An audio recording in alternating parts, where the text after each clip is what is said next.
আমগো এলাকার মধ্যে আছে একটা গুরগার বিল, ওখানেও হাজার হাজার মানুষ বন্ধের দিনে ঘোরার জন্য যায়।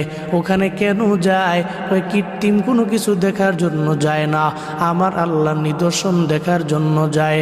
এত সুন্দর এরিয়া, এত বড় হাওর, এত বড় বিল, ওই বিলের মধ্যে যে আসমানটা, বৃষ্টি আসবে আসবে ভাব যখন হয়, আসমানটা দেখতে এত সুন্দর হয়। এটা তো আমার আল্লাহর বানানো, এটা আল্লাহর সৃষ্টি।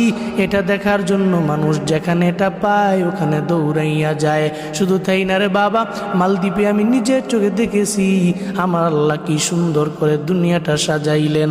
যেই বান্দা মুমিন হয়ে যায়, ওই বান্দা যখন দেখে এত সুন্দর পরিবেশ, ওই পরিবেশটা দেখার পরে বান্দা নিজেকে আর ধরে রাখতে পারে না।